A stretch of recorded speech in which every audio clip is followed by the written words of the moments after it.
What about Republicans, though? I mean, that was such a brilliant speech by Marco Rubio. Let's just listen to part of it. The fundamental question we must answer at the outset is, what exactly are we defending?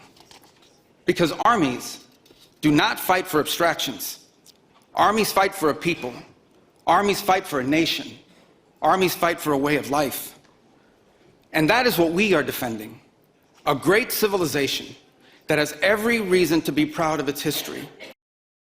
I think it was just absolutely outstanding. JD Vance was asked about it on Fox News today. He was also asked if he'd like to be president, which he, of course, brushed off. But he had this to say about Marco Rubio's speech. Is it the reason why the president or Marco or me talk about borders, the reason why we talk about them spending more on their own security, the reason that we talk about them more becoming a vibrant economy again, is that we want Europe to thrive and we want Europe to succeed. The problem that we have with Europe is not that we don't like Europe, even though you hear that from the European press. It's not that we don't respect our allies. It's that they are doing a lot of things to sabotage themselves. We would like that to stop. We would like them to be an ally in the true sense of the word.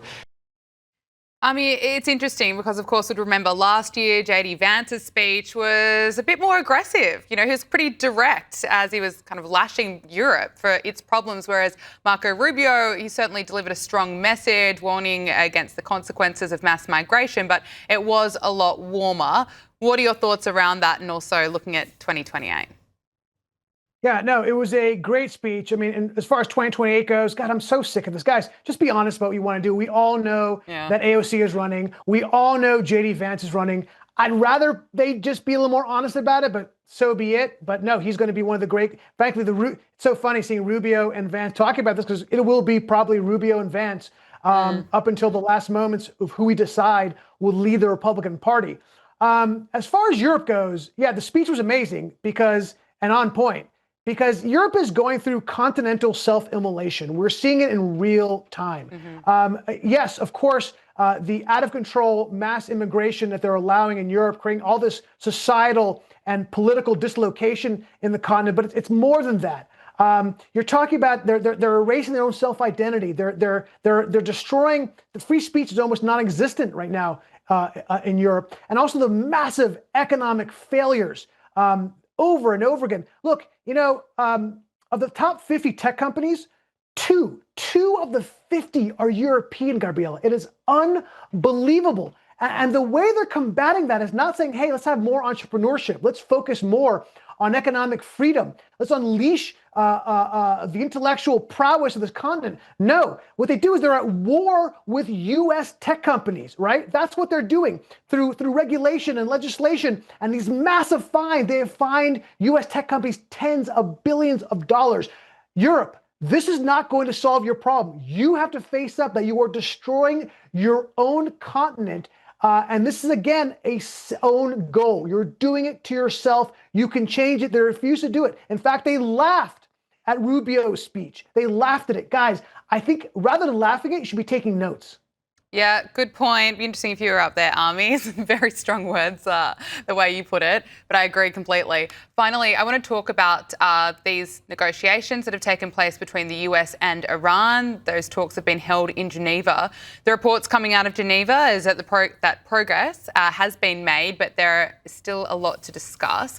This is what the president had to say ahead of those talks. Expecting from these Iran talks in Geneva tomorrow. So I'll be involved in those talks indirectly, and they'll be very important, and we'll see what can happen. It's been typically, Iran's a very tough negotiator. They're good negotiators, or bad negotiators. I would say they're bad negotiators, because we could have had a deal instead of sending the B-2s in to knock out their nuclear potential, and we had to send the B-2s. I hope they're going to be more reasonable. They want to make a deal. Have you been told that a deal is next to impossible? No, I think they want to make a deal. I don't think they want the consequences of not making a deal. They want to make a deal. We've also heard from President Trump just in the last few days that regime change would be the best thing to happen. So it seems as though it's a matter of when, not if, that US attacks Iran. What's your sense of where things are at? Yeah, there's a reason why there's two carrier groups right now floating around Iran. Iran knows that President Trump's not all about talk, just like the last 20 years of other presidents said, well, we're not going to take anything off the table. Yeah, you did.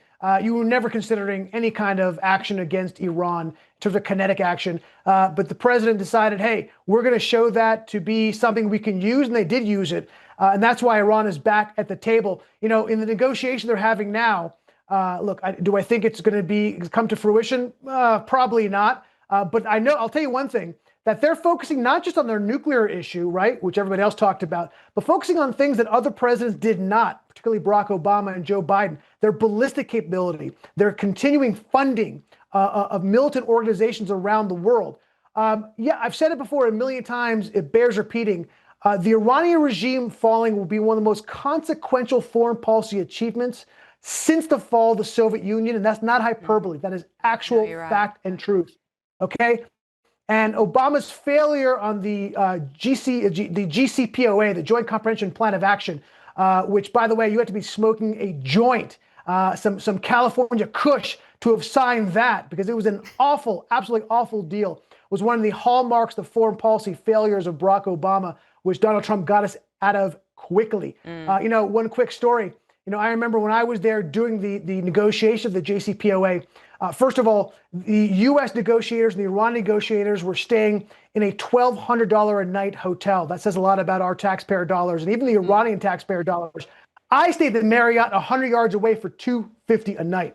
But when I spoke with the U.S. negotiators, and it shows how different times have, you know, what the changes have been since then and now, I remember talking to them over drinks and saying, well, okay, I know you're trying to negotiate, and there's a different approach to how I would deal with this issue, but we do both agree that Iran is trying to build a nuclear weapon. They laughed at me. They said, you're so naive. We're experts. Of course we don't know that. We're not certain of that. And that's what led to that disastrous agreement, the JCPOA. So yeah, I'm all for it. I love what Trump is doing. And hopefully we're going to see a new regime in Iran in the near future.